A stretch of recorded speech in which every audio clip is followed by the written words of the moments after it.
BFM Business. Intégral Bourse, 15h, 18h, la bourse en temps réel. Et on va se retrouver comme régulièrement avec le directeur général de Gemway Assets, c'est Michel Audeban qui est avec nous. Bonjour Michel. Bonjour. Gemway Assets, donc spécialiste des marchés émergents. Vous investissez uniquement dans ces zones émergentes. Alors vous nous apportez, je trouve que c'est des histoires remarquables. À chaque fois, on s'intéresse beaucoup aux entreprises, on s'intéresse aux patrons aussi. Mais alors vous avez une manière d'approcher aussi ces entreprises, ces grandes boîtes émergentes par le haut, c'est-à-dire par le créateur de ces entreprises. Et c'est toujours à chaque fois des histoires passionnantes. Alors là, vous nous avez trouvé une grande patronne du monde émergent qui est indienne, qui s'appelle Kiran Mazumdar-Shaw. Bravo. Exactement, c'est bien dit. J'ai pas révisé, mais c'est un peu au feeling. C'est bien dit. Oui, demain c'est la journée de la femme. Ouais. Donc j'ai cherché une femme pour illustrer ces tycoons émergents qui ont bâti des empires. Étonnamment, c'est pas si facile que ça. C'est étonnant, alors que les pays émergents ont fait confiance depuis longtemps à des femmes pour diriger les pays, Brésil encore récemment, ouais. Corée du Sud, autant dans les entreprises émergentes, si on oublie les héritières, les veuves, on a peu de femmes à la tête d'empire, très peu qui ont bâti un empire. Et là, je trouve qu'on a trouvé un très bel exemple avec Kiran Mazumdar-Shaw. Kiran est à la tête du groupe Biocon, qui est la première entreprise de biotechnologie en Inde. Elle est à la tête d'une fortune un peu plus de 650 millions de dollars. C'est la femme la plus riche en Inde, malgré tout. Ouais. Kiran est partie en suivant les traces de son père. Elle est née à Pune. Pune, c'est une assez grosse ville, un peu plus de 3 millions d'habitants quand même, qui est dans l'ouest de l'Inde, à 150 km à l'est de Mumbai, pour la positionner. Elle a commencé à faire des études de zoologie. Et puis, comme je disais tout à l'heure, assez vite, elle a voulu marcher dans les traces de son père et devenir maître brasseur. Ah oui, donc pas du tout dans la biotechnologie. Enfin, elle est partie complètement dans une autre direction au départ. Oui, pas du tout. Enfin, donc brasseur, on travaille bien les enzymes un petit peu, hein, ouais. mais pas en effet, pas une école de chimie plus classique. Elle s'est formée à Melbourne. Son papa était dans le domaine. Son papa était directeur général de United Brewery en Inde. Et de retour en Inde, eh bien, Kiran était un petit peu déçue parce que elle s'est rendue compte que, étant la première femme maître brasseur en Inde, c'était très difficile de trouver un travail pour une femme en Inde à cette période-là, dans ce domaine-là. Bon, et finalement, sa vie a changé en 1978 lorsqu'elle a croisé la route de Leslie Auchincloss, qui est la propriétaire de Biocon Medicals en Irlande, qui trouve que Kiran a un dynamisme exceptionnel et qui lui propose de s'associer pour créer Biocon India. Bon, donc elle met le pied donc dans cette société Biocon. Comment est-ce que va se passer le développement? Comment est-ce qu'elle se retrouve à développer cette entreprise et en faire la première biotech indienne? Alors elle part de rien, hein. On a l'impression d'être dans la Silicon Valley. Elle part, Biocon India, hein. Elle part dans son garage de la maison qu'elle louait à l'époque à Bangalore. Le fameux garage où toutes les startups, des HP et autres. Elle commence en faisant de la production d'enzymes extraits à partir de papayes. Donc vous l'imaginez en train d'ouvrir ses papayes et d'extraire les enzymes de ces papayes. D'ailleurs, elle a gardé un très bon souvenir de cette période-là. Elle prétend que le bureau sur lequel elle est, qui est aujourd'hui dans son bureau, donc le meuble bureau qui est dans son bureau, et le bureau qu'elle avait à l'époque dans son garage. Enfin, d'accord. Qu'elle a gardé le bureau. Attaché, voilà.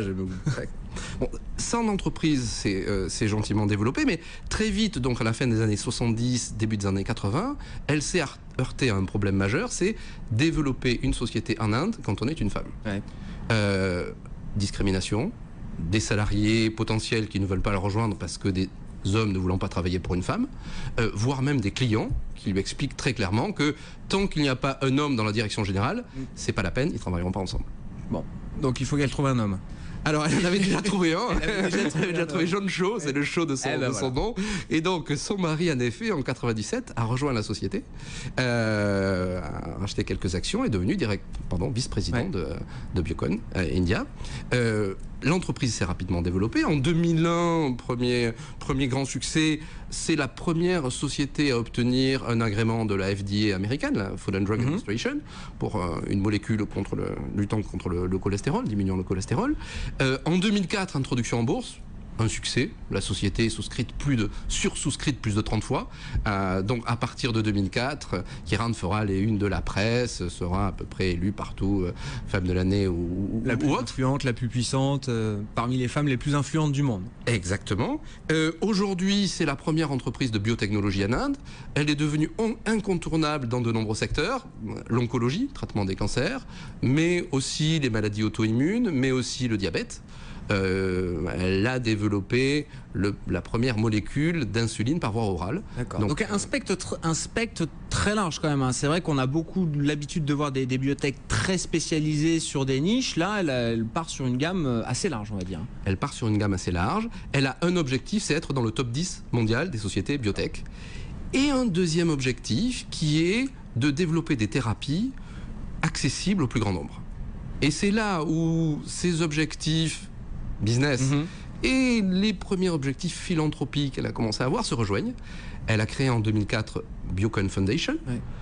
En 2005, le décès de sa meilleure amie d'un cancer et puis d'autres membres très proches de sa famille qui heureusement ne sont pas décédés mais ont été touchés, l'a définitivement décidé à aller plus loin. Elle a décidé de consacrer 50% des dividendes qu'elle reçoit de Biocon à ses activités philanthropiques. Elle a décidé de céder 75% de sa richesse après sa mort à ces mêmes activités. Il faut dire que le cancer est une véritable plaie en Inde, en particulier un cancer spécifique qui est le cancer buccal de la bouche. Les Indiens, pour ceux qui sont allés, ont l'habitude, certains ont l'habitude, beaucoup ont l'habitude de mâcher le gutka, qui est à base de tabac, de noix de bétel et puis d'huile de palme, qui est une substance assez foncée. On attribue au gutka 80 000, enfin, on l'attribue au gutka, dans tous les cas, on détecte 80 000 cas de cancer par an en Inde. C'est 86% des cas de cancer de la bouche dans le monde. Donc, on va dire c'est une spécificité indienne, malheureusement. Le tiers des patients en décèdent. Et il faut comprendre qu'en particulier, à cette période-là, en 2004, malheureusement toujours un petit peu aujourd'hui, quand une famille indienne est touchée par le cancer, un membre de la famille, en particulier le père touché par le cancer, c'est une catastrophe pour la famille. Oui, catastrophe économique. Donc, qu'est-ce qu'elle aussi derrière, voilà, exactement. Mais c'est toute la famille. Qu'est-ce qu'elle a fait? Elle a créé en 2009 le Mazumdar Shaw Cancer Center en Bangalore avec 1400 lits. L'idée est d'offrir un service de excellente qualité, accessible au plus grand nombre. Bon, Biocon, et vous n'êtes pas investi dedans alors chez Gemway? C'est cher comme les biotech, ça flambe, ça... Eh bien, ça flambe pas trop parce que quand même depuis 2 ans, on a des croissances de bénéfices négatives. Donc c'était un petit peu moins sexy. C'est une société qui fait un peu moins de 500 millions de chiffre d'affaires. En termes de taille, c'est un peu limite, mais on aurait pu faire une petite exception.